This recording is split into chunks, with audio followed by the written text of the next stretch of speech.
Hello everyone. हम लोग atomic structure देख रहे हैं और एटॉमिक स्ट्रक्चर में अभी तक हम लोगों ने क्या देखा है, अगर इसकी हम लोग बात करें तो हम लोगों ने बोर्स मॉडल कवर कर लिया है।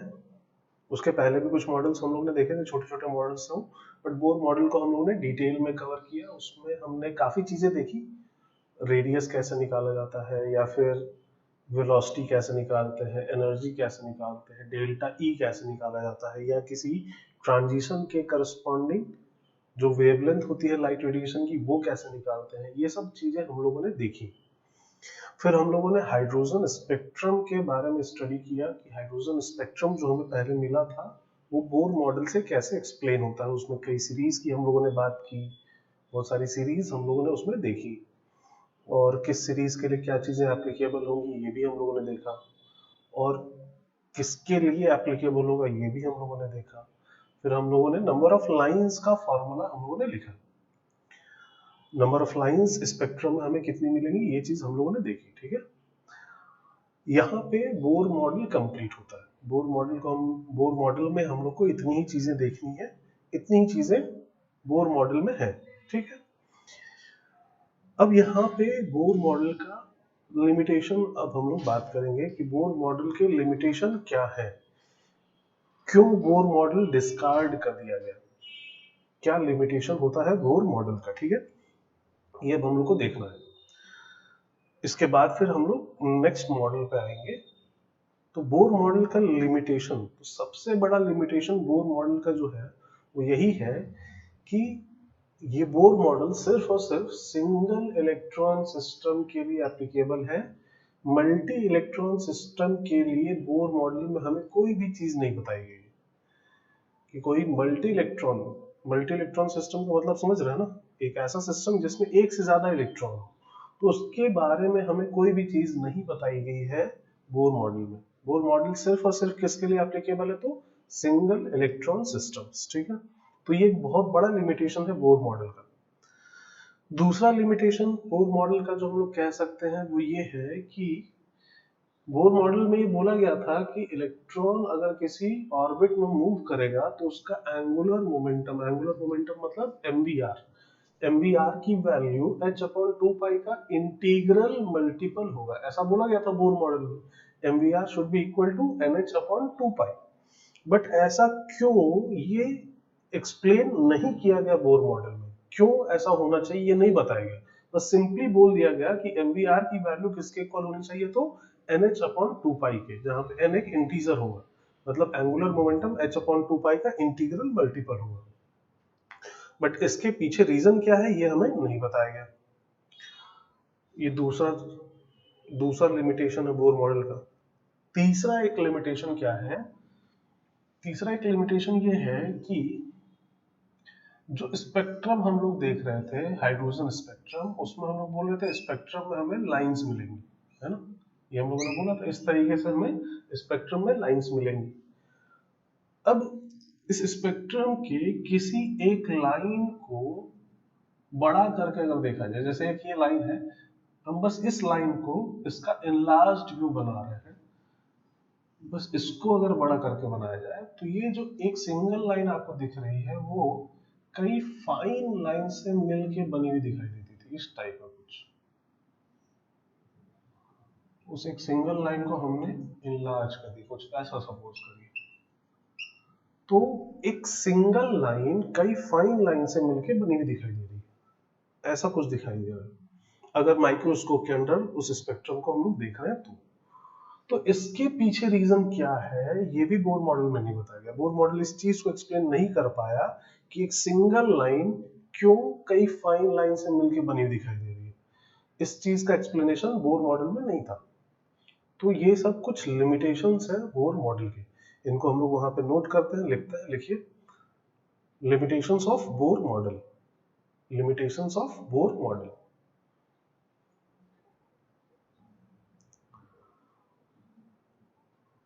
फर्स्ट लिखिए, लिखा limitations of Bohr model, first लिखिए it is applicable it is applicable only for single electron systems. It is applicable only for single electron systems.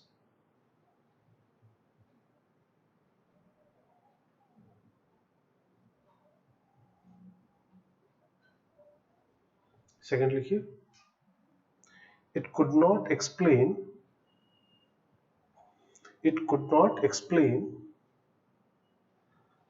reason behind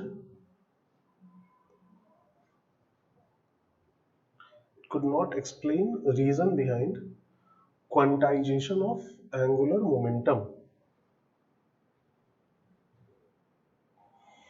It could not explain reason behind quantization of angular momentum. इस चीज को हम लोग बोलते हैं quantization. Quantization मतलब किसी quantity का इंटीग्रल मल्टीपल होना. इस चीज को बोला जाता है क्वांटाइजेशन. ठीक है. तो it could not explain reason behind quantization of angular momentum.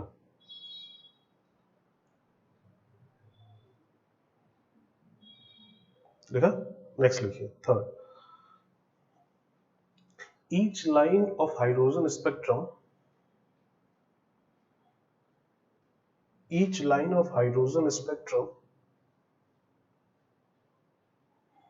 was found to consist of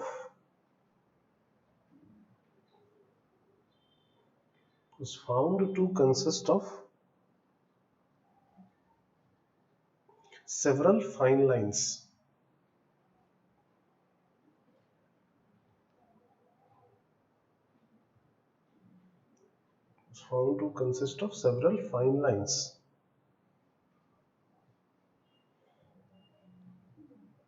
Bohr model could not explain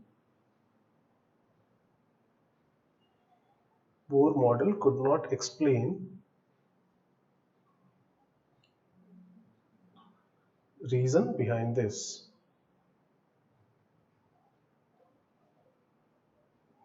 Bohr model could not explain reason behind this.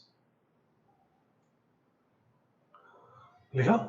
चलिए, तो ये बोर मॉडल के limitations हो गए. अब इसके बाद अब एक मॉडल आता है.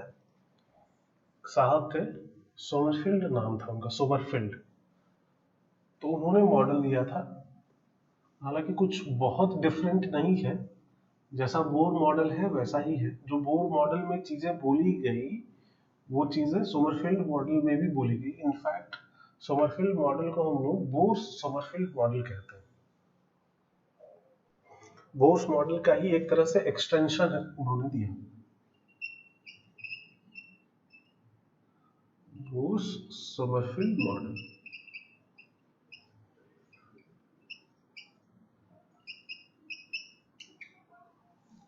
हम लोग इसको बोलते हैं बोर्स सोमरफील्ड मॉडल. ठीक है. इन्होंने जो एक लाइन कई लाइंस से मिल के बनी हुई दिखाई दे रही थी, उस चीज को एक्सप्लेन करने के लिए इन्होंने ये मॉडल दिया. ठीक है. इन्होंने एक नई चीज इंट्रोड्यूस की. एक नई चीज क्या इंट्रोड्यूस की? जैसे बोर मॉडल में क्या बोला गया, बोर मॉडल में ये बोला गया कि इलेक्ट्रॉन कहाँ रिवॉल्व करेगा, तो न्यूक्लियस के अराउंड ऑर्बिट्स हैं, उन ऑर्बिट में इलेक्ट्रॉन, सर्कुलर ऑर्बिट में इलेक्ट्रॉन रिवॉल्व करेगा. इन्होंने बोला कि इलेक्ट्रॉन ऑर्बिट में रिवॉल्व नहीं करेगा. ऑर्बिट बोलो या शेल बोलो, बात एक ही है. ऑर्बिट, शेल, एनर्जी लेवल एक ही चीजें हैं. ठीक है. तो इन्होंने बोला कि इलेक्ट्रॉन किसी शेल में रिवॉल्व नहीं करेगा, बल्कि शेल के पार्ट्स होंगे कुछ, उनको हम लोग बोलेंगे सबशेल, और इलेक्ट्रॉन उन सबसेल्स में रिवॉल्व करेगा. इलेक्ट्रॉन कहाँ रिवॉल्व करेगा? अब इस मॉडल के अकॉर्डिंग इलेक्ट्रॉन शेल में रिवॉल्व नहीं करेगा. इलेक्ट्रॉन कहाँ रिवॉल्व करेगा? शेल का पार्ट होगा सबसेल्स जिनमें इलेक्ट्रॉन रिवॉल्व करेगा. जो शेल होता है वो सर्कुलर शेप का होता है, बट इन्होंने कहा जो सबशेल होगा वो सर्कुलर भी हो सकता है या फिर एलिप्टिकल भी हो सकता है. इस टाइप का कुछ एलिप्स, एलिप्टिकल हो सकता है. एलिप्स समझते हैं, एलिप्स कुछ इस शेप का होता है. ठीक है. तो उन्होंने कहा कि जो सबशेल है वो सर्कुलर भी हो सकता है या फिर एलिप्टिकल भी हो सकता है. कुछ इस टाइप की चीज उन्होंने बोली थी.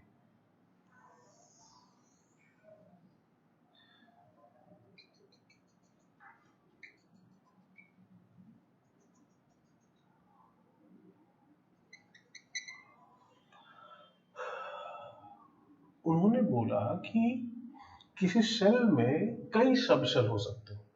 ऐसा कुछ नहीं कि एक शेल में एक ही सब शेल होगा या दो ही होगा, ऐसा नहीं। किसी शेल में कई सब शेल हो सकते हैं। कितने सब शेल होंगे किसी शेल में, तो जो शेल का शेल नंबर है उसके बराबर सब शेल होंगे। जो शेल का शेल नंबर है उसके बराबर सब शेल होंगे। जैसे थर्ड शेल अगर है तो उसमें 3 सब शेल होंगे, अगर फोर्थ शेल है तो उसमें 4 सब शेल होंगे, अगर फिफ्थ शेल है तो उसमें 5 सब शेल होंगे। ये उन्होंने बोला। उन्होंने एक रेशियो डिफाइन किया n upon k। n upon k क्या है, किसके बराबर है, तो ये उन्होंने बोला length of major axis upon length of minor axis.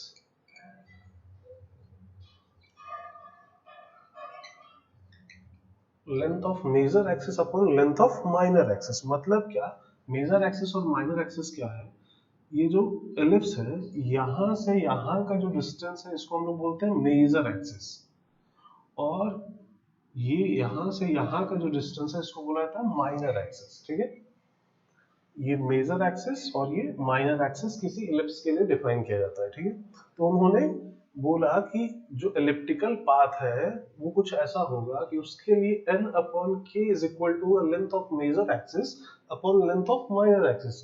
अब ये n और k क्या है, तो n उन्होंने बोला n होगा शेल नंबर, n होगा शेल नंबर, और k क्या होगा, तो k 1 से स्टार्ट होके अप टू n तक जाएगा। जीरो नहीं होगा, k की वैल्यू 1 से स्टार्ट होके अप टू n तक जाएगी, और n क्या है, तो शेल नंबर है। जैसे जैसे n इक्वल टू हम लोग ले लेते हैं 3, थर्ड शेल की हम लोग बात कर लेते हैं, तो n 3 हो गया। k क्या क्या हो सकता है, तो k 1 हो सकता है, 2 हो सकता है, और 3 तक ही जाना है, उससे आगे नहीं जाना है हमें, 3 तक ही जाना है। ठीक है, तो अगर n की वैल्यू 3 लेते हैं और k की वैल्यू एक बार हम लोग 1 लेते हैं, तो एक ऐसा सबशेल होगा, एक ऐसा सबशेल जिसके major axis by minor axis की वैल्यू 3/1 होगी। Major axis upon minor axis कितना होना चाहिए उसके लिए, तो 3/1। एक दूसरा सबशेल होगा जिसके लिए major axis by minor axis कितना होगा, तो 3/2। एक बार 2 ले लेते हैं। और एक तीसरा सबशेल होगा जिसके लिए major axis upon minor axis कितना होगा, तो 3/3, 1:1। 3/3 का मतलब क्या, 1:1, मतलब जितना मेजर एक्सिस है उतना ही माइनर एक्सिस, मतलब ये कैसा हो जाएगा, ये सर्कुलर हो जाएगा। नहीं, ये कैसा हो जाएगा, सर्कुलर। मतलब क्या निकला यहां से, तीन, थर्ड शेल में 3 सब शेल होंगे, उनमें से एक सर्कुलर होगा और 2 कैसे होंगे, एलिप्टिकल। बात ये समझ में आ रही है। और इलेक्ट्रॉन इन सबसेल्स में रिवॉल्व करेगा अराउंड द न्यूक्लियस। अगर वो सबसेल सर्कुलर है तो न्यूक्लियस उसके सेंटर पे होगा, अगर वो सबसेल एलिप्टिकल है, इस तरह का है कुछ, तो न्यूक्लियस उनके किसी एक फोकस पे होगा।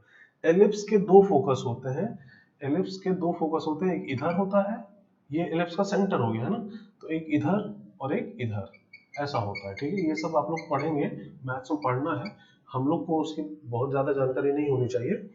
हम लोग को क्या बोला गया कि इलेक्ट्रॉन अगर इलेप्टिकल पाथ पर रिवॉल्व कर रहा है तो जो न्यूक्लियस है वो किसी एक फोकस पे होगा, इन दोनों में से किसी एक फोकस पे। अगर सर्कुलर पाथ पर रिवॉल्व कर रहा है तब उसके सेंटर पे ही होगा न्यूक्लियस, है, ये बोला गया। तो यहां से क्या निकला, मतलब कि किसी शेल में कितने सब शेल होंगे, तो जो उसका शेल नंबर है उतने सब शेल होंगे, जितना उसका शेल नंबर है उतने ही सब शेल। उनमें से एक सब शेल सर्कुलर होगा और बाकी सारे कैसे होंगे, तो एलिप्टिकल इन शेप। और उन्होंने एक चीज और इंक्लूड की, उन्होंने बोला कि ये जो सबसेल्स हैं इनकी एनर्जी तो डेफिनेट है, मतलब एक फिक्स एनर्जी, ऐसा नहीं कि इलेक्ट्रॉन की एनर्जी इन सबशेल में कुछ भी हो जाएगी, एक फिक्स एनर्जी है। बट इन सबशेल की एनर्जी आपस में डिफरेंट होगी, ऐसा नहीं कि जितनी इसकी एनर्जी है उतनी इसकी उतनी इसकी, ऐसा नहीं, इन तीनों की एनर्जी में कुछ डिफरेंस होगा। हालांकि वो डिफरेंस बहुत ज्यादा नहीं होगा, बहुत ही माइन्यूट सा डिफरेंस होगा, बट डिफरेंस होगा, ऐसा उन्होंने बोला। ठीक है, अब बात ये आती है कि जो एक सिंगल लाइन कई फाइन लाइन से मिलकर बनी हुई दिखाई दे रही थी, ऐसा क्यों हो रहा था, ये चीज उसको कैसे एक्सप्लेन कर रही है। तो जैसे सपोज करते हैं n इक्वल टू 3 में 3 सब शेल हुए, इसी तरह n इक्वल टू 2 में कितने सब शेल होंगे, तो n इक्वल टू 2 में 2 सब शेल होंगे, जिनके लिए major axis by minor axis 2/1 होगा या फिर 2/2 होगा, उसके लिए k 1 से 2 तक ही हो सकता है n इक्वल टू 2 की अगर बात करें तो। ठीक है, अगर सपोज करिए इलेक्ट्रॉन थर्ड ऑर्बिट से सेकंड ऑर्बिट में आ रहा है, अगर इलेक्ट्रॉन थर्ड ऑर्बिट से सेकंड ऑर्बिट में जा रहा है, तो बोर मॉडल के अकॉर्डिंग, बोर मॉडल की बात कर रहे हैं, ठीक है, बोर मॉडल के अकॉर्डिंग ये एक सिंगल ट्रांजिशन हुआ, नहीं, थर्ड ऑर्बिट है उससे सेकंड ऑर्बिट में गया, तो कितना ट्रांजिशन हुआ, एक सिंगल ट्रांजिशन, एक सिंगल ट्रांजिशन हुआ, एक लाइट रेडिएशन यहां से निकलेगी जो कि स्पेक्ट्रम में हमें एक सिंगल लाइन के फॉर्म में दिखाई देगी, है ना, स्पेक्ट्रम में हमें एक सिंगल लाइन दिखाई देगा।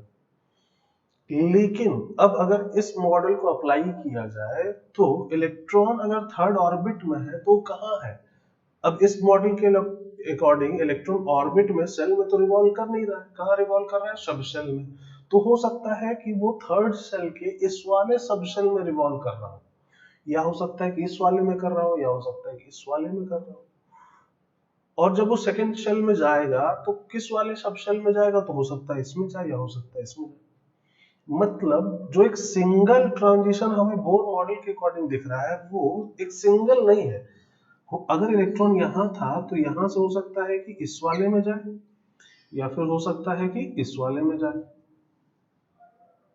या अगर इसमें था तो इससे हो सकता है इस वाले में जाए, या हो सकता है इस वाले में जाए, या इसमें था तो इसमें जाए इससे, या फिर इसमें जाए इससे, तो एक सिंगल ट्रांजिशन नहीं हो रहा है, कई सारे ट्रांजिशन हो रहे हैं, और एनर्जी इनका अलग अलग होगा क्योंकि इनकी एनर्जी आपस में सेम नहीं है, कुछ डिफरेंट है, इनकी एनर्जी आपस में सेम नहीं है, कुछ डिफरेंट है, तो एनर्जी का कुछ डिफरेंस होगा, और अगर एनर्जी का डिफरेंस है तो डेल्टा ई को ही हमने अगर याद हो तो एच सी अपॉन लैम्डा के बराबर किया था, नहीं, डेल्टा ई को ही हमने क्या लिखा था, एच सी अपॉन लैम्डा, अगर ट्रांजिशन के लिए डेल्टा ई डिफरेंट डिफरेंट है तो लैम्डा भी थोड़ा डिफरेंट आएगा, हालांकि बहुत ज्यादा डिफरेंस नहीं है, जितना डेल्टा ई इसका है लगभग उतना ही डेल्टा ई इसका है, लेकिन कुछ तो डिफरेंस है, और अगर कुछ डिफरेंट है तो लैम्डा भी बहुत, लैम्डा में भी कुछ डिफरेंस आना चाहिए, हालांकि बहुत डिफरेंस नहीं आएगा बट आना तो चाहिए, तो अलग अलग वेवलेंथ की लाइट रेडिएशन हमें मिलेगी, तो जब उसको स्पेक्ट्रम में देखेंगे तो वो अलग अलग जगह दिखेगी, हालांकि डिफरेंस इतना कम है कि बहुत पास पास दिखाई देते हैं, इतने पास पास कि नेकेड आई से ये डिफरेंस हम लोग देख भी ना पाएंगे, इसको देखने के लिए हम लोग को माइक्रोस्कोप में देखना पड़ता है, तो वही रीजन है कि एक सिंगल लाइन को बड़ा करके अगर देख रहे हैं तो वो कई फाइन लाइन से मिलके बनी हुई दिखाई दे रही है, ये बोस सोमरफेल्ड मॉडल से इस तरीके से हम लोग एक्सप्लेन करते हैं, ठीक है, इस मॉडल में हमें इतना ही देखना है और इसके अलावा हमें बहुत ज्यादा कुछ नहीं देखना है, तो इन सब चीजों को हम लोग वहां पे नोट करते हैं, पहले आप एक काम करिए कि इस फिगर को वहां पे ड्रॉ करिए, हेडिंग डालिए बोर सोमरफेल्ड मॉडल, इस फिगर को ड्रॉ करिए और वो चीज लिखिए, फिगर को ड्रॉ करके वो चीज वहां पे नोट करिए, ठीक है,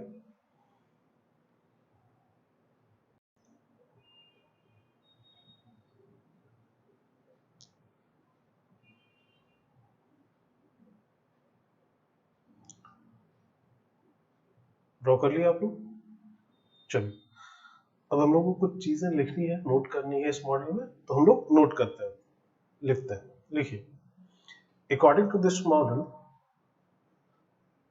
according to this model,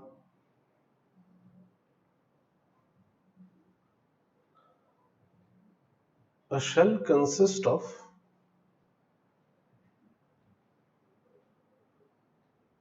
a shell consists of subcells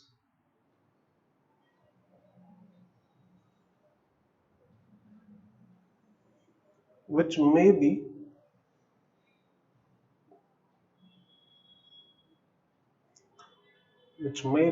circular or elliptical,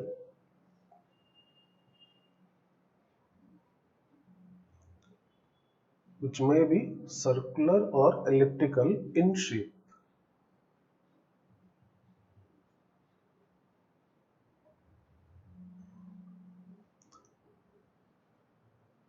in shape, and electron revolves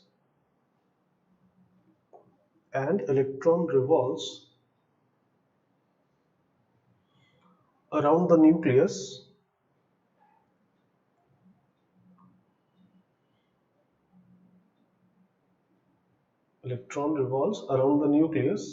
in these subcells.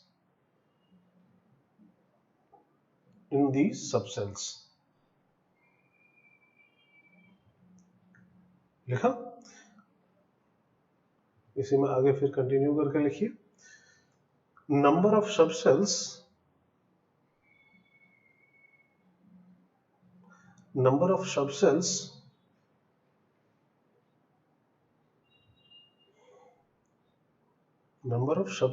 in a shell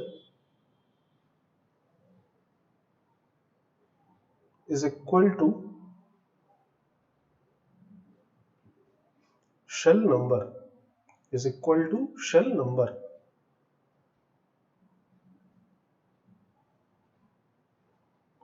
out of which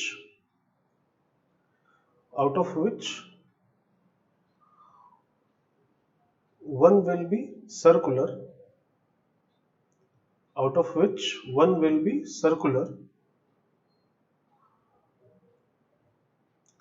and others will be elliptical.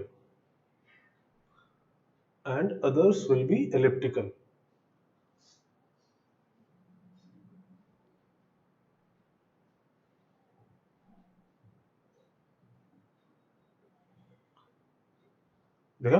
फिर लिखिए. He defined a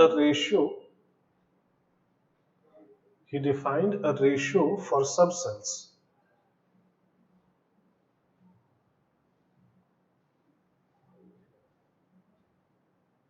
देखा? उसके बाद ये चीज लिख लीजिए. n upon k is equal to length of major axis upon length of minor axis. जहां पे n है शेल नंबर और k की वैल्यू है 1 से लेके n तक.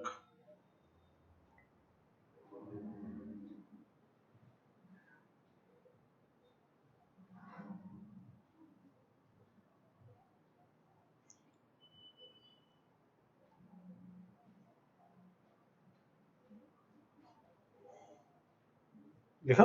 चलिए, तो इतनी चीजें हम लोग लिखते हैं वहां पे. बहुत ज्यादा कुछ है नहीं बोर सबमर्सिबल मॉडल में.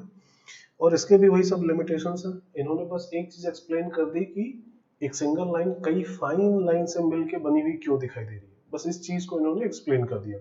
बाकी चीजें अभी भी एक्सप्लेन नहीं हुई हैं. मल्टी इलेक्ट्रॉन सिस्टम होगा तो क्या होगा, या MVR की वैल्यू h/2 का इंटीग्रल मल्टीपल क्यों है, ये सब चीजें अभी भी एक्सप्लेन नहीं हुई है. ठीक है, तो ये मॉडल भी डिस्कार्ड हो जाता है. और अब इसके बाद जो मॉडल आता है वो है quantum mechanical model of atom.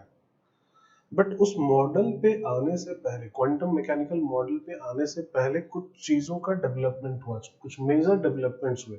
कुछ मेजर क्या, बेसिकली 2 डेवलपमेंट हुआ. और उनमें से भी एक हमारे लिए बहुत ज्यादा इंपॉर्टेंट है. दूसरा डेवलपमेंट तो कोई खास नहीं है. उनमें से एक हमारे लिए ज्यादा इंपॉर्टेंट है. उस डेवलपमेंट के बाद फिर क्वांटम मैकेनिकल मॉडल आता है, quantum mechanical model of atom.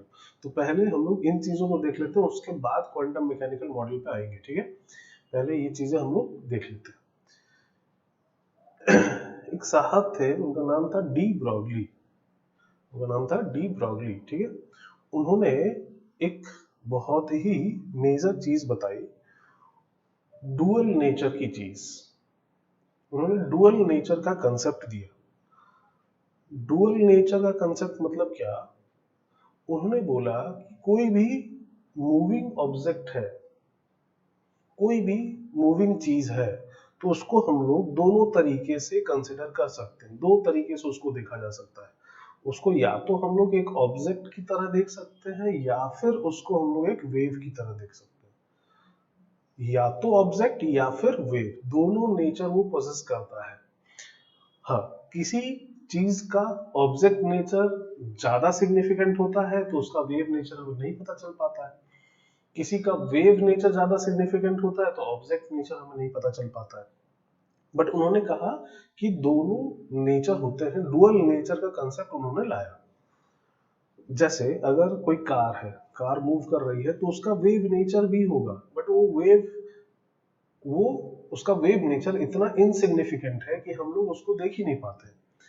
और अगर लाइट रेडिएशन है तो उसको हम लोग एज अ वेव ही कंसिडर करते हैं। उसका जो ऑब्जेक्ट नेचर है वो इतना कम है कि हम लोग उसको देख ही नहीं पाते हैं नॉर्मल कोर्स में, है ना। तो उन्होंने ये कंसेप्ट लाया कि ऐसा नहीं है कि अगर कोई वेव है तो उसका कोई ऑब्जेक्ट नेचर नहीं होगा, उसका ऑब्जेक्ट नेचर भी होगा।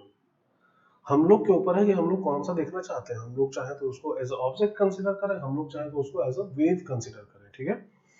तो उन्होंने ये चीज लाई। और अब अगर कोई भी मूविंग ऑब्जेक्ट है उसको हम लोग एज अ वेव कंसिडर करें तो उसका कुछ वेवलेंथ भी होना चाहिए। अगर कोई वेव है तो उसका कुछ वेवलेंथ होता है, तो वेवलेंथ कितना होगा इसकी बात आई। तो उन्होंने एक फॉर्मूला दिया जिससे हम लोग किसी भी मूविंग ऑब्जेक्ट का वेवलेंथ कैलकुलेट कर सकते हैं। उस वेवलेंथ का नाम हम लोग बोलते हैं डी ब्रॉगली वेवलेंथ, ठीक है।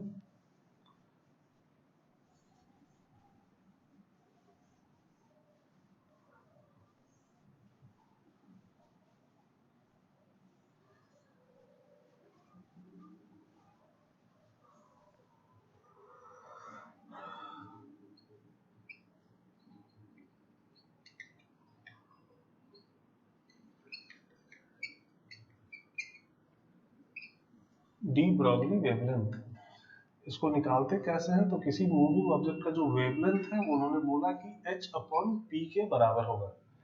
h अपॉन p के बराबर, जहाँ पे h तो प्लैंक्स कांस्टेंट है, p क्या है तो उस ऑब्जेक्ट का मोमेंटम, p क्या है उस ऑब्जेक्ट का मोमेंटम। मतलब इसको लिख सकते हैं h upon mv, lambda is equals to h upon p या फिर lambda equals to h upon mv। हालांकि हम लोग को इसके डेरिवेशन पे नहीं जाना है, इसका डेरिवेशन हम लोग को नहीं देखना है। कुछ बुक्स में इसके डेरिवेशन की बात की गई है, डेरिवेशन दिया गया है, बट वो गलत है, वो सही नहीं है। हम लोग इसके डेरिवेशन पे नहीं जाएंगे, वो हम लोग से हायर चीजें हैं। हम लोग बस इसको ऐसा पढ़ेंगे कि lambda is equal to h upon p होता है, ठीक है।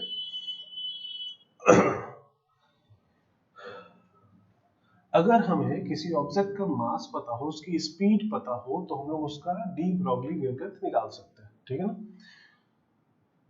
जैसे कुछ भी बोल दिया गया, जैसे बोल दिया गया कि कोई, जैसे क्वेश्चन कर ही लेते हैं हम लोग, एक क्वेश्चन लिखते हैं, लिखिए लिखिए a tennis ball, a tennis ball of mass 50 gram, of mass 50 gram is moving with a speed of, is moving with a speed of 20 meter per second.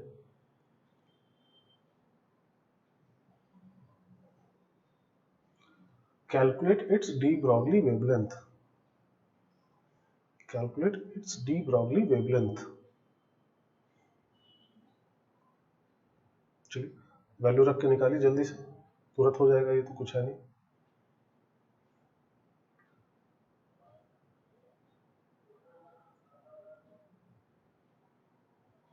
निकल गया, सिंपल सा फॉर्मूले में रखना है।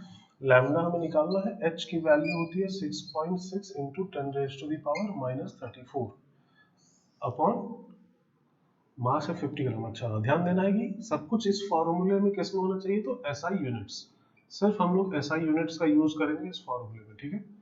एसआई यूनिट्स में होना चाहिए, तो मास का एसआई यूनिट केजी होता है ना, तो 50 अपॉन 1000 कर देंगे, और स्पीड मीटर पर सेकंड यही एसआई यूनिट है, तो इंटू 20, 50 इंटू 20,000 और अपॉन में 1000 है, कैंसिल हो गया। लैम्डा की वैल्यू किसके बराबर आ गई, तो 6.6 into 10 raise to the power minus 34, और किस यूनिट में आएगा, तो ऐसा यूनिट मतलब मीटर में, ठीक है।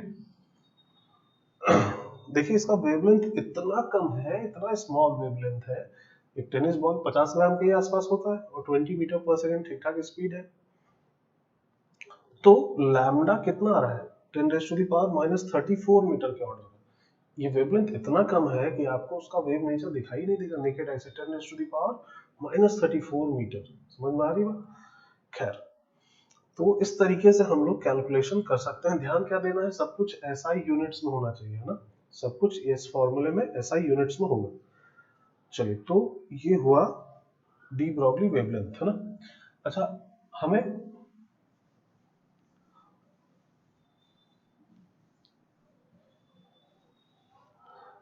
हमें मास पता है, वेलोसिटी पता है, तो हम लोग डी ब्रॉगली वेवलेंथ निकाल सकते हैं। अगर सपोज करिए आपको मास दे दिया गया और काइनेटिक एनर्जी बता दी गई, तब कैसे डी ब्रॉगली वेवलेंथ निकालेंगे? मास और काइनेटिक एनर्जी पता है तो क्या डी ब्रॉगली वेवलेंथ निकाल सकते हैं? निकाल सकते हैं। Kinetic energy half m v square के बराबर होता है, हमें पता ही है ना। काइनेटिक एनर्जी किसके बराबर होता है? Half m v square. तो मास हमें दिया गया है, इससे स्पीड निकाल ले और यहाँ रख दे तो आ जाएगा, है ना। और हम लोग फॉर्मूला लिख ही लेते हैं, डिराइव ही कर लेते हैं। चलिए यहाँ से क्या लिखा जाएगा? वी स्क्वायर को क्या लिखेंगे? V square is equal to 2 इधर आ जाएगा, एम अपॉन में आ जाएगा, 2 times kinetic energy upon mass. ठीक है, तो v की वैल्यू क्या हो जाएगी? अंडर रूट में आ जाएगी, under root of 2 times of kinetic energy upon m। इस v को ले जाके यहाँ सब्स्टिट्यूट कर दिया जाए तो लैम्डा इज इक्वल टू क्या हो जाएगा? h अपॉन m, और v की जगह अंडर रूट 2 के अपॉन m, ऐसा आएगा। अगर m को अंदर ले जाएंगे तो m स्क्वायर हो जाएगा, m स्क्वायर हो जाएगा तो एक m कैंसिल हो जाएगा, एक m बचेगा, है ना।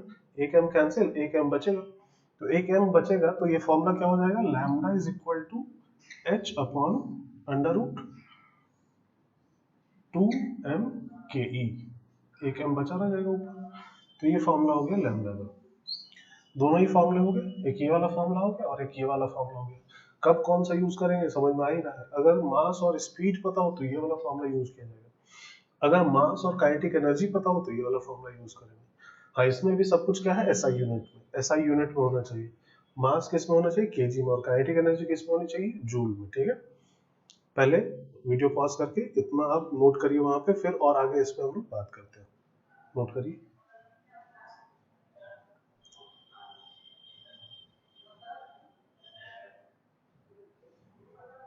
ठीक है। चलिए, तो ये दो फॉर्मूले हो गए। अब सपोज करिए हमें ऐसा बोला गया, एक क्वेश्चन ऐसा बोला गया हमें, electron revolves in second orbit of hydrogen atom, calculate its de Broglie wavelength.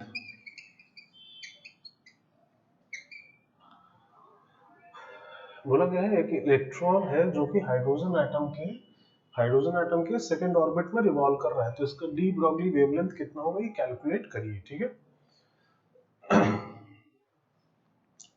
तो इसको हम लोग यहां से भी सॉल्व कर सकते हैं, यहां से भी सॉल्व कर सकते हैं। अगर यहां से सॉल्व करेंगे तो हमें क्या चाहिए? हमें दो चीजें पता होनी चाहिए, मास और स्पीड। एच तो पता ही है हमें। मास क्या? इलेक्ट्रॉन का मास हमें पता है, नहीं पता है? इलेक्ट्रॉन का मास पता है हमें, कितना होता है? 9.1 इंटू 10⁻⁻31 kg। ठीक, केजी में अगर देखा जाए 9.1 इंटू 10⁻⁻31 में होता है। ठीक है, केजी। और क्या हमें उसकी स्पीड पता है? तो अभी बताया तो नहीं गया है, लेकिन हम लोग क्या हाइड्रोजन एटम के सेकंड ऑर्बिट में स्पीड नहीं निकाल सकते? बिल्कुल निकाल सकते। क्या था formula? Vn is equal to v not into z by m. रखा जाए यहाँ से, वेलोसिटी कितना आ जाएगा? वी नॉट कितना था? 2.18 इंटू 10⁻⁶। सेकंड ऑर्बिट है, जेड की वैल्यू कितनी है? 1 है, तो 1/2 ये आ गया मीटर पर सेकंड में। और मास कितना है? तो 9.1 इंटू 10⁻⁻31 kg। ले जाया जाए, इस फॉर्मूले में मास रख दिया जाए, स्पीड रख दिया जाए, और h कितना है? तो 6.6 इंटू 10⁻⁻34 रख के कैलकुलेशन कर लिया जाए। तो ये तरीका हो गया। या दूसरा तरीका, अगर इसको अप्लाई किया जाए, इसको अप्लाई करेंगे तो मास फिर से वही है, पता ही हमें। काइनेटिक एनर्जी कितनी? तो काइनेटिक एनर्जी निकालना पड़ेगा पहले हाइड्रोजन एटम के सेकंड ऑर्बिट में। सेकंड ऑर्बिट में टोटल एनर्जी जो होता है En, वो अगर निकालेंगे minus E naught into Z square by N square से, जेड की वैल्यू हाइड्रोजन एटम में 1 और एन की वैल्यू 2 रखेंगे तो कैलकुलेट करने पे माइनस 3.4 इलेक्ट्रॉन वोल्ट आएगा। ये टोटल एनर्जी आया है ना, तो टोटल एनर्जी का negative minus total energy equal to minus of kinetic energy. तो काइनेटिक एनर्जी कितना हो जाएगा 3.4 इलेक्ट्रॉन वोल्ट। तो इलेक्ट्रॉन वोल्ट में आ रहा है, तो यहाँ इलेक्ट्रॉन वोल्ट में नहीं रखना है काइनेटिक एनर्जी, यहाँ किस में रखना है जूल में। तो 1 electron volt is equal to क्या होता है 1 electron volt is equal to 1.6 into 10 raised to the power minus 19 joule. तो इसमें मल्टीप्लाई कर देंगे 1.6 into 10 raised to the power minus 19 से, तो जूल में आ जाएगा और फिर यहाँ पर रख दिया जाएगा, क्या हो जाएगा lambda is equal to h upon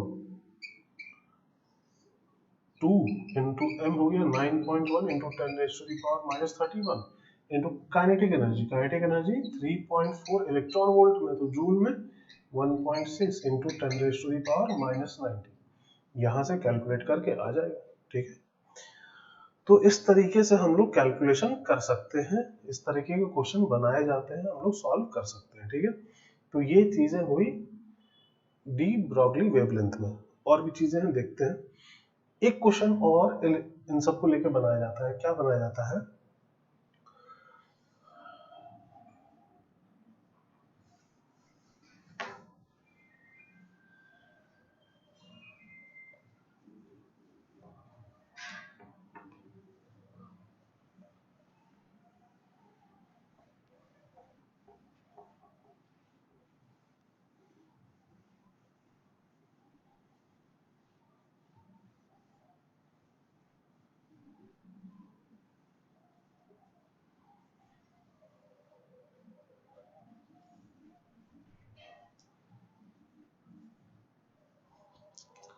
बोला जाता है ऐसे, an electron is accelerated with a potential of 10 volt. Calculate its de Broglie wavelength।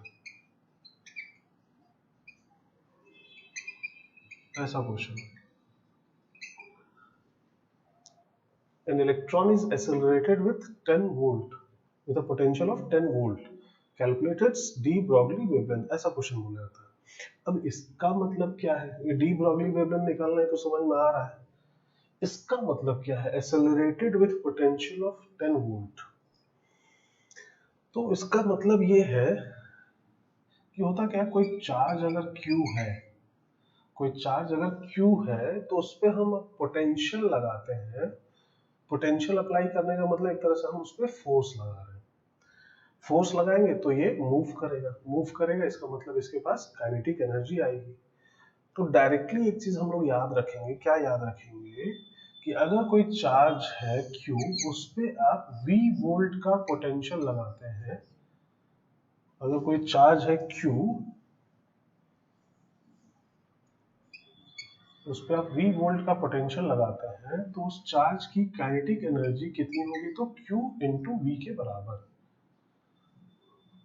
उस चार्ज की काइनेटिक एनर्जी कितनी आ जाएगी, तो Q इंटू V के बराबर। ये सब अभी हम लोग को नहीं सीखना है कैसे, ये सब फिजिक्स में पढ़ना है, आप लोग को पढ़ेंगे आप लोग बाद में। अभी हम कोशिश करके भी नहीं समझा पाएंगे, बहुत सारी चीजें और भी है जो अभी आप लोग नहीं जानते हैं, हालांकि पढ़ेंगे आप लोग बाद में चल के। अभी बस क्या याद रखना है कि अगर किसी चार्ज Q पे आप V पोटेंशियल अप्लाई करते हैं तो उसकी काइनेटिक एनर्जी कितनी होगी, तो QV। हाँ, काइनेटिक एनर्जी अगर जूल में चाहिए तो ये चार्ज किस में होना चाहिए, कूलम्ब में, और ये पोटेंशियल किस में होना चाहिए, वोल्ट में। तब आपको काइनेटिक एनर्जी किस में मिलेगा, तो जूल में। चार्ज कूलम्ब्स में होना चाहिए और पोटेंशियल किस में होना चाहिए, वोल्ट्स में। ठीक है, इससे काइनेटिक एनर्जी किस में मिलेगी, तो जूल में। बस इतना ध्यान रखना। ठीक है, तो अब इस क्वेश्चन को सॉल्व करते हैं। चार्ज इलेक्ट्रॉन पे कितना है हमें पता ही है, कूलम्ब में कितना होता है, उसकी काइनेटिक एनर्जी अगर हमें निकालनी है तो उस पे चार्ज कितना होता है एक इलेक्ट्रॉन पे, 1.6 into 10 raised to the power minus 19 coulomb. ठीक है, और उसका पोटेंशियल हम लोग कितना अप्लाई किए हैं, 10 वोल्ट, वोल्ट में दिया है, तो उसकी काइनेटिक एनर्जी होगी 1.6 into 10 raised to the power minus 18 joule. अब उसका वेवलेंथ निकाला है, कौन सा फॉर्मूला लगाया जाए, तो h upon under root 2m के ई। ठीक है, h की वैल्यू हमें पता ही है 6.6 इंटू 10⁻⁻34 अपॉन में क्या आ जाएगा under root of 2 into mass है 9.1 इंटू 10⁻⁻31 और उसकी काइनेटिक एनर्जी कितनी आ गई तो 1.6 इंटू 10⁻⁻18 1.6 इंटू 10⁻⁻18 इसको कैलकुलेट कर लेना ये उसका लैम्डा इतना आ जाएगा मीटर में। समझ में आ रहा है? तो इस तरीके के क्वेश्चन बनाए जाते हैं। इसमें क्या याद रखना है, अगर किसी चार्ज Q को आप V वोल्ट से एक्सेलरेट करा रहे हैं, V वोल्ट का पोटेंशियल अप्लाई कर रहे हैं उस पे, तो उसकी काइनेटिक एनर्जी कितनी होगी QV के बराबर।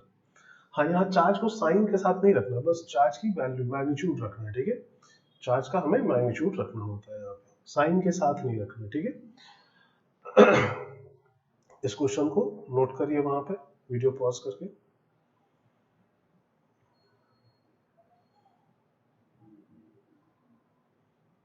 हो गया? चलिए एक क्वेश्चन और करते हैं हम।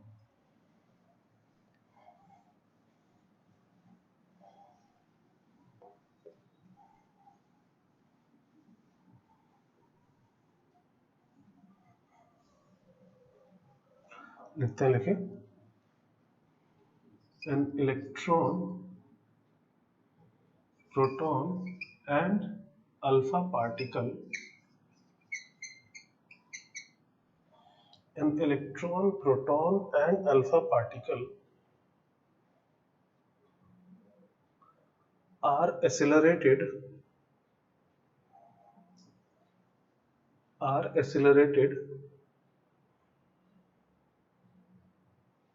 with same potential of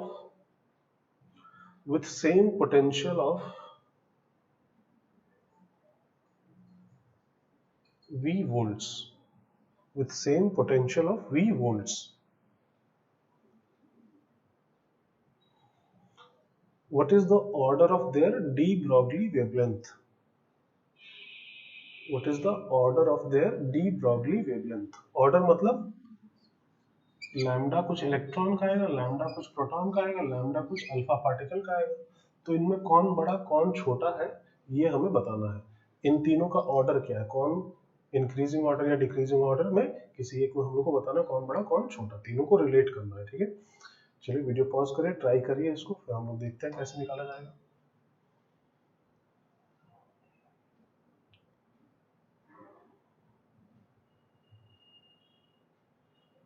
हो गया? चलिए इन तीनों का हमें ऑर्डर पता करना है, कौन बड़ा कौन छोटा। तो लैम्डा का फॉर्मूला तो हम लोग वही लगा रहे होंगे, h upon under root 2m/ke। तो यहाँ पे क्या आएगा 2 into mass of electron into kinetic energy of electron, ये लैम्डा ऑफ इलेक्ट्रॉन हो जाएगा। लैम्डा ऑफ प्रोटॉन लिखना है तो h upon under root 2 into mass of proton into kinetic energy of proton, ऐसा आ जाएगा। और लैम्डा अल्फा पार्टिकल लिखना है तो h upon under root 2 into mass of alpha particle into kinetic energy of alpha particle, ठीक है। कोई दिक्कत इसमें? h तो सब में सेम ही है, 2 भी सब में सेम है। इनको अगर कंपेयर कर लिया जाए कौन बड़ा कौन छोटा, तो हमें लैम्डा का कंपैरिजन पता चल जाएगा। अच्छा एक बार इसको छोड़ते हैं, पहले इन दोनों की बात करते हैं, अल्फा पार्टिकल और प्रोटॉन, प्रोटॉन और अल्फा पार्टिकल। प्रोटॉन क्या होता है, प्रोटॉन पे कितना चार्ज होता है, तो 1 यूनिट चार्ज होता है। नहीं, जितना चार्ज इलेक्ट्रॉन पे होता है उतना ही चार्ज प्रोटॉन पे होता है, बस डिफरेंस क्या होता है, इलेक्ट्रॉन पे नेगेटिव चार्ज, प्रोटॉन पे उतना ही पॉजिटिव चार्ज। 1 यूनिट चार्ज उसको बोला जाता है ना। प्रोटॉन पे 1 यूनिट चार्ज है, अल्फा पे कितना है, अल्फा क्या है, helium plus 2, helium plus 2 alpha है, तो उस पे 2 यूनिट चार्ज हुआ, मतलब चार्ज जस्ट डबल है अल्फा पे। नहीं, चार्ज का जस्ट डबल। चार्ज के डबल होने से फर्क किस पे पड़ेगा, जितना चार्ज प्रोटॉन पे है उसका डबल चार्ज अल्फा पार्टिकल पे है, चार्ज के डबल होने से फर्क किस पे पड़ेगा, तो काइनेटिक एनर्जी पे पड़ेगा। Kinetic energy is equal to Q into V के बराबर है। वो पोटेंशियल वोल्ट तो हम लोग दोनों पे सेम लगा रहे हैं, V वोल्ट ही लगा रहे हैं, पोटेंशियल दोनों का सेम है, चार्ज डिफरेंट है तो काइनेटिक एनर्जी डिफरेंट होगा। चार्ज किसका ज्यादा है तो अल्फा पार्टिकल का ज्यादा है, कितना है तो डबल है, तो काइनेटिक एनर्जी भी डबल होगी। बात समझ रहे हैं नहीं समझ रहे हैं? ये जो काइनेटिक एनर्जी अल्फा की है ये क्या है, 2 times of kinetic energy of proton, नहीं, क्योंकि चार्ज ऑफ अल्फा क्या है, 2 times of charge of proton. Alpha का चार्ज 2 यूनिट है, प्रोटॉन का चार्ज 1 यूनिट है, तो अल्फा पे अगर डबल चार्ज है तो उसका काइनेटिक एनर्जी भी तो डबल होगा। अगर ये डबल है तो ये भी तो डबल होगा, क्योंकि ये तो सेम है। तो काइनेटिक एनर्जी ये जो देख रहे हैं आप अल्फा की, ये इस वैल्यू का डबल है। समझ में आ रही बात? मतलब इसको अगर हम लोग चाहें तो इसको हम क्या लिख सकते हैं, h upon under root of 2 into kinetic energy of alpha को 2 times of kinetic energy of proton, ऐसा लिख सकते हैं। ठीक है। अच्छा, प्रोटॉन और अल्फा के मास की अगर बात करें, अल्फा में क्या होता है, हीलियम प्लस 2 में क्या होता है, 2 प्रोटॉन 2 न्यूट्रॉन, और एक सिंगल प्रोटॉन से अगर कंपेयर करेंगे तो उसका मास क्या हो जाएगा, लगभग 4 टाइम्स हो जाएगा। नहीं, 2 प्रोटॉन और 2 न्यूट्रॉन, न्यूट्रॉन का मास लगभग प्रोटॉन के बराबर हम लोग मानते हैं, तो क्या हुआ, एक तरह से 4 प्रोटॉन का मास हो गया हीलियम प्लस 2 में, तो 4 प्रोटॉन का मास एक सिंगल प्रोटॉन के मास का 4 टाइम्स हो गया। मतलब मास को हम लोग क्या लिख सकते हैं, 4 इंटू मास ऑफ प्रोटॉन, ऐसा लिखा जा सकता है। नहीं, इस मास ऑफ अल्फा को हम लोग मास ऑफ प्रोटॉन से अगर कंपेयर करें तो 4 times of mass of proton, ऐसा हम लोग लिख सकते हैं। इसको ऐसे ही छोड़ देते हैं।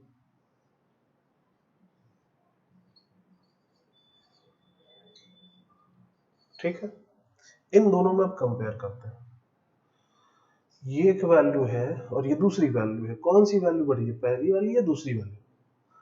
तो 2 टू 2 तक तो ठीक है, दोनों में सेम था, मास ऑफ प्रोटॉन भी दोनों में सेम है, काइनेटिक एनर्जी ऑफ प्रोटॉन भी दोनों में सेम है, बट यहाँ पे 4 और 2 मतलब 8, एक टर्म एक्स्ट्रा है नीचे, अपॉन में 8 स्क्वायर रूट में, तो बाहर लाएंगे तो रूट 8 आएगा, रूट 8 यहाँ पे आ रहा है, मतलब यहाँ पे अगर रूट 8 कर दे तो वैल्यू कम हो जाएगी, ये वैल्यू कम हो गई as compare to this, lambda of alpha particle is less than lambda of proton, ऐसा आ गया है ना, बात समझ में आ रही है ना, lambda of alpha particle is less than lambda of proton.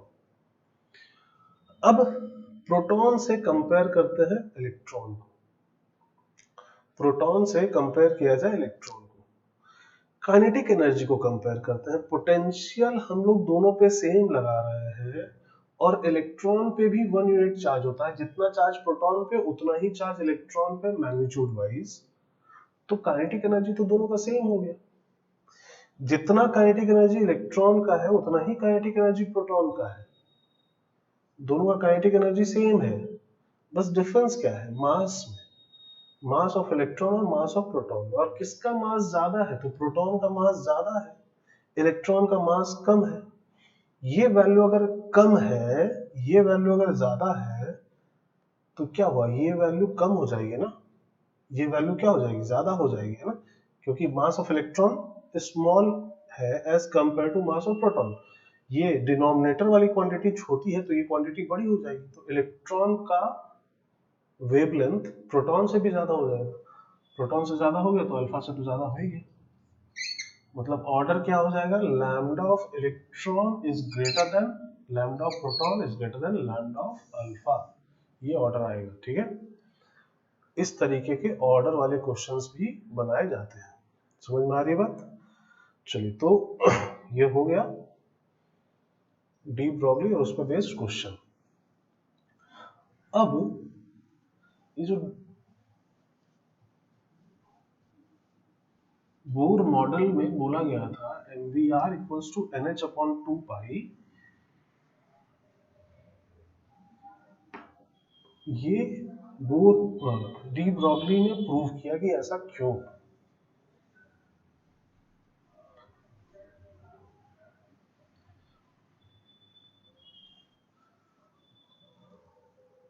De Broglie साहब ने ये प्रूव किया कि angular momentum h upon 2 pi का इंटीग्रल मल्टीपल क्यों होता है। अब जब ये बात एस्टैब्लिश हो गई कि कोई भी ऑब्जेक्ट अगर हो, अगर वो मोशन में है तो उसका कुछ वेवलेंथ होगा, उसको भी हम लोग वेव की तरह कंसिडर कर सकते हैं, तो इन्होंने बोला कि इलेक्ट्रॉन जब किसी ऑर्बिट में रिवॉल्व कर रहा है तो वहां पे उसका वेव नेचर भी होना चाहिए, और वेव नेचर अगर है तो उन्होंने बोला कि जब इलेक्ट्रॉन किसी ऑर्बिट में रिवॉल्व करेगा तो ये कंप्लीट वेव बनाएगा। क्या बनाएगा ये? Complete wave. अब कंप्लीट वेव का मतलब क्या, पहले ये समझ लेते हैं। वेव को हम लोग ऐसा कर रिप्रेजेंट करते हैं। अभी हालांकि आप लोग को बहुत ज्यादा आइडिया नहीं है वेव के बारे में, सिंपल सा हम लोग बोलते हैं कि वेव को जनरली इस तरीके से रिप्रेजेंट किया जाता है, ठीक है।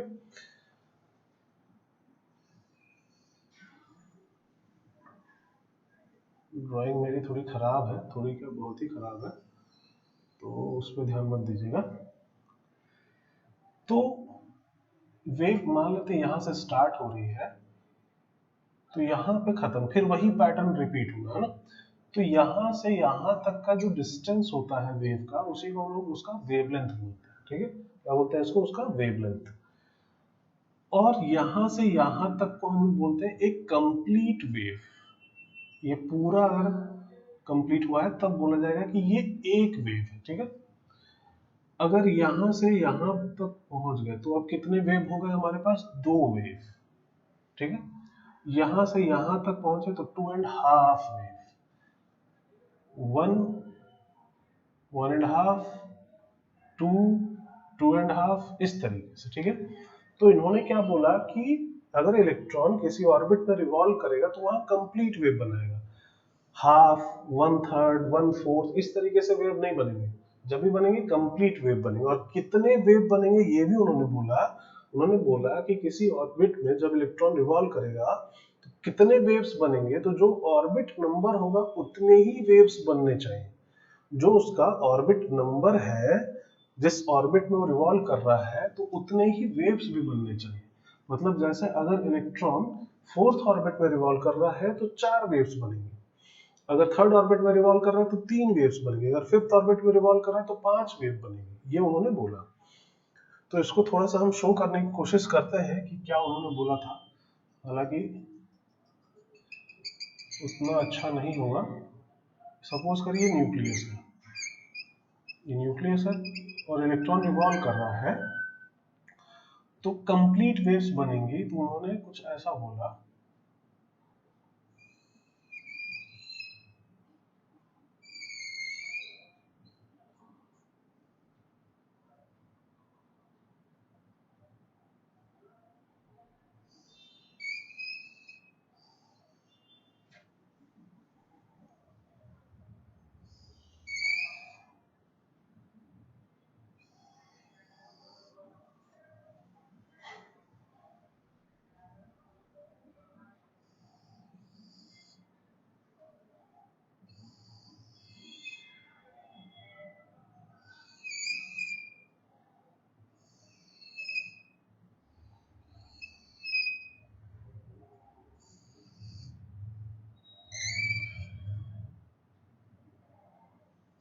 इस टाइप का कुछ उन्होंने बोला कि ऐसा कुछ होना चाहिए।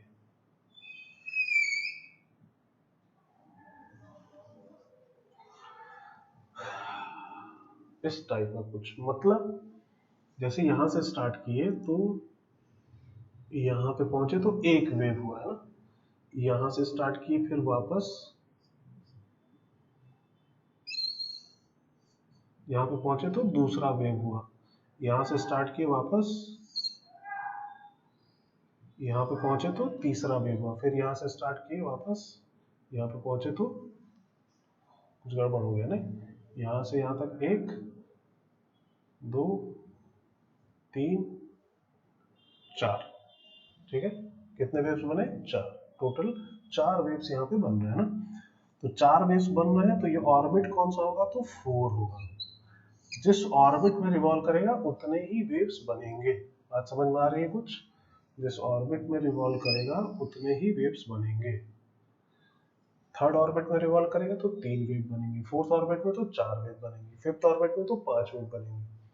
तो ये उन्होंने बोला कि इलेक्ट्रॉन जब किसी ऑर्बिट में रिवॉल्व करेगा तो नंबर ऑफ वेव्स किसके बराबर होंगे? तो ऑर्बिट नंबर के बराबर। और फिर अगर ऐसा है तो हम लोग यहां से यहां का जो डिस्टेंस है, इसी को तो वेवलेंथ बोल रहे थे। नहीं, इसी को हम लोग क्या बोल रहे थे? वेवलेंथ बोल रहे थे ना। तो यहां पे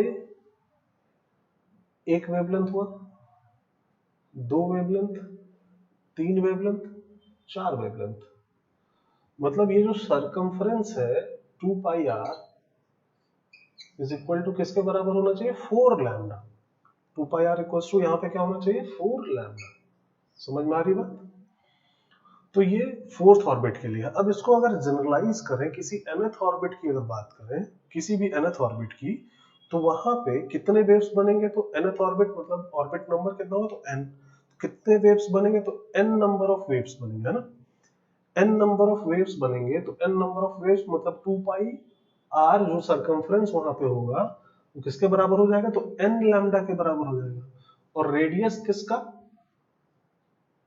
2 पाई r। रेडियस किसका? तो nth ऑर्बिट का हो जाएगा। ये किसके बराबर होगा? तो n लैम्डा के बराबर। तो यहां से लैम्डा को हम लोग क्या लिख सकते हैं? 2 पाई rn अपॉन n। 2 पाई rn अपॉन n। और लैम्डा ही उनके अकॉर्डिंग h अपॉन mv के बराबर है। और अगर nth ऑर्बिट में है तो उसकी स्पीड किसके बराबर होगी? तो vn के बराबर होगी। ये भी उसका वेवलेंथ बता रहा है, ये भी उसका वेवलेंथ बता रहा है, और अगर इलेक्ट्रॉन वही है तो वेवलेंथ तो सेम ही होना चाहिए। तो इन दोनों को हम लोग अगर इक्वेट कर दें तो 2 pi R N upon N is equal to क्या होना चाहिए? H upon M V N होना चाहिए। H upon M V N. तो एम वी एन और आर एन अलग कर लेते हैं। M V N into R N is equal to क्या हो जाएगा? N H upon 2 pi. N H upon 2 pi M V N R N मतलब एंगुलर मोमेंटम nth ऑर्बिट में हो गया। ये किसके बराबर आ रहा है? NH अपॉन 2 पाई के, जो कि बोर्स मॉडल में बोला गया था, वो चीज यहां से प्रूव होती है। समझ में आ रही बात? चलिए लिखते हैं वहां पे एक चीज। देखिए, according to de Broglie when an electron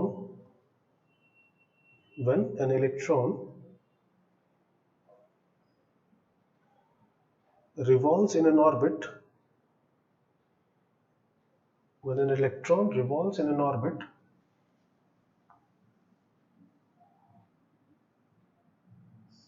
it forms complete waves.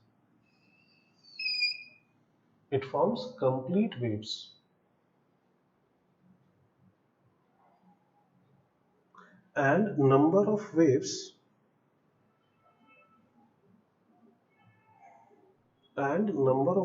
in an orbit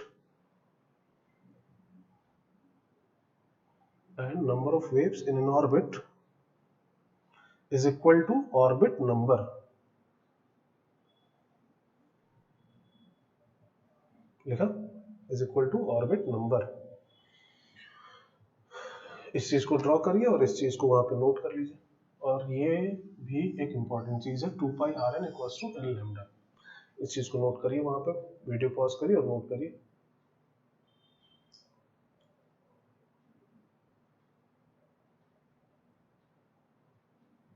note कर लिया? चलिए, एक जो क्वेश्चन हम लोग बात कर रहे थे, एक ऐसा क्वेश्चन था कि इलेक्ट्रॉन हाइड्रोजन एटम के सेकेंड ऑर्बिट में रिवॉल्व कर रहा है, तो उसका डी ब्रॉगली वेवलेंथ कितना होगा ये निकालिए। तो उसको हम लोग देखे थे, अभी देखे थोड़ी देर पहले, कैसे हम लोग सॉल्व करेंगे। 2 मेथड देखे थे, या तो उसकी स्पीड निकाल ले तब वहां से निकाल सकेंगे, या फिर उसकी काइनेटिक एनर्जी निकाल ले तब वहां से निकाला जा सकता है। एक दूसरा मेथड है, इसको यूज करके भी हम लोग निकाल सकते हैं।